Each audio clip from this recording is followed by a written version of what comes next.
एक बार की बात है, एक गांव में अंकित नाम का एक लड़का रहता था। अंकित की शहर में नौकरी लग जाती है।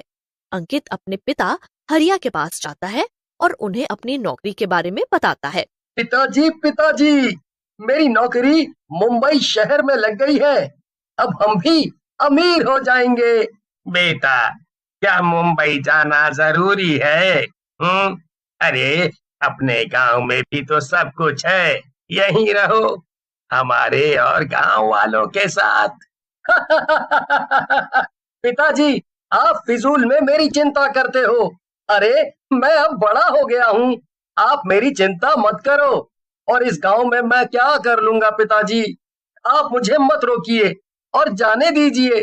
अंकित की खुशी और जिद के आगे हरिया मजबूर हो जाता है और अनमने ढंग से अंकित को मुंबई जाने की आज्ञा दे देता है। जिस दिन अंकित को मुंबई जाना होता है, हरिया अंकित के पास आता है और बोलता है, बेटा, तुम आज बहुत बड़े शहर में जा रहे हो, वो भी अकेले। वहां जरा सावधानी से रहना और किसी की बात पर जल्दी से विश्वास मत करना। शहर में लोग अपने फायदे के लिए कुछ भी कर सकते हैं। फिर अंकित हरिया से विदा लेकर मुंबई जाने वाली ट्रेन में बैठ जाता है। उसके सामने वाली सीट पर खूबसूरत लड़की बैठी होती है।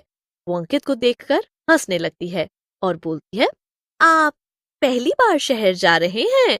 लड़की को अपने ऊपर हंसता हुआ देखकर अंकित शर्मा जाता है और बोलता है, जी जी जी, आपको कैसे पता चला कि मैं पहली बार शहर जा रहा हूँ? और आपका क्या नाम है? मेरा नाम रमोला है और मैं मुंबई में ही रहती हूँ। जिस तरह से तुम बैठे हो, उस तरह से पहली बार मुंबई जाने वाला ही बैठता है। फिर रमोला और अंकित बात करने लगते हैं और फिर मुंबई स्टेशन आ जाता है। फिर रमोला और अंकित अपने अपने रास्ते की ओर चले जाते हैं। अंकित अपने ऑफिस में जाकर नौकरी ज्वाइन कर लेता है और शाम को मकान ढूंढने निकलता है, लेकिन उसे कोई मकान नहीं मिलता। अंकित परेशान होकर एक बेंच पर बैठ जाता है और सो जाता है। रात में उसकी नींद खुलती है। चारों तरफ अंधेरा ही अंधेरा होता है।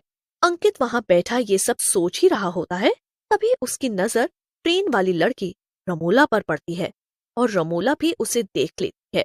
रमोला अंकित के पास आ जाती है और पूछती है, क्या हुआ मिस्टर गांव वाले, मकान नहीं मिला क्या रहने को? रमोला की बात सुनकर अंकित हैरान होकर रमोला से बोलता है, आपको कैसे पता मुझे मकान नहीं मिला? आप कोई जादूगर हो क्या? अंकित की बात सुनकर रमोला हंसने लगती है और बोलती है, अरे ये तो कोई भी समझ जाएगा। तुम इतनी रात को एक बेंच पर अपनी खुशी से थोड़ी लेटे हो। अगर तुम चाहो तो मैं तुम्हारी मदद कर सकती हूँ और तुम्हें मकान दिला सकती हूँ। अंकित को भला क्या चाहिए था, वो रमोला के साथ चला जाता है। रमोला एक सुनसान गली से होती हुई एक बड़े से घर के सामने जाकर बोलती है, अंकित, तुम जाकर इस घर के मालिक से मिल लो और उन्हें मेरा नाम बता देना, वो तुम्हें यहाँ रहने देंगे। रमोला की बात अंकित को थोड़ी अजीब सी लगती है और वो रमोला से कहता है, तो क्या आप अंदर नहीं चलेंगी रमोला जी? आप भी चलिए। रमोला गुस्से में अंकित से कहती है, अगर अंदर जा सकती तो पहले नहीं चली जाती। अगर तुम्हें मकान चाहिए तो अंदर जाओ, नहीं तो फुटो यहाँ से। रमोला को गुस्से में देख अंकित घर के अंदर चला जाता है। अंदर से एक बूढ़ा आदमी बाहर आता है और वे अंकित को देखकर बोलता है, कौन हो तुम और यहाँ क्या कर रहे हो? जाओ यहाँ से, जाओ। हमारी रात काली करने आ गए। भागो यहाँ से। जी, मेरा नाम अंकित है और मुझे रमोला ने भेजा है।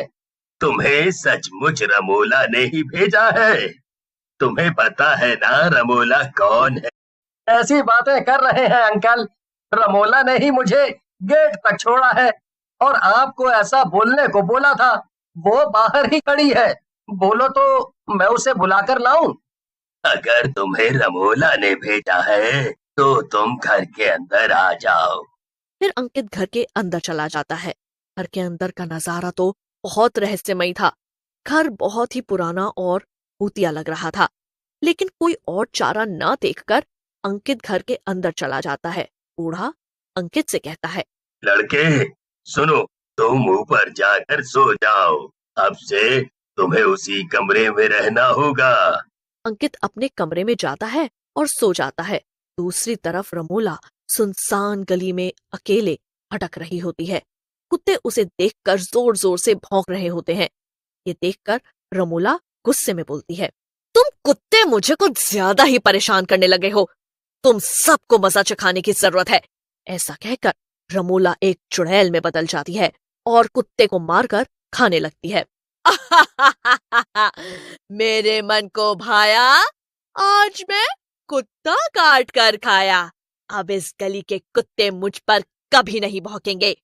अगली सुबह अंकित उठता है और अपने ऑफिस जाने के लिए निकलने लगता है। उसी समय वे बूढ़ा वहां आ जाता है और बोलता है, अंकित, लगता है तुम ऑफिस के लिए निकल रहे हो। आओ, नाश्ता कर लो। बुलाने के लिए शुक्रिया अंकल, लेकिन अभी मेरी इच्छा नहीं है नाश्ता करने की, इसीलिए आप नाश्ता कर लीजिए। अंकित डर के मारे वहां से चला जाता है और अपने ऑफिस के काम करने लगता है। अंकित को परेशान देखकर उसका ऑफिस का दोस्त रिंकू उसके पास आता है और बोलता है, अरे क्या हुआ अंकित, तुम परेशान लग रहे हो। ऐसा क्या हो गया है तुम्हारे साथ? अभी तो तुम्हारी नई नई नौकरी लगी है। फिर रिंकू के समझाने पर अंकित शांत हो जाता है। अंकित ऑफिस से बाहर निकलता है।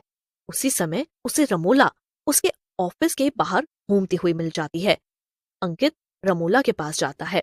अरे अंकित, कैसे हो?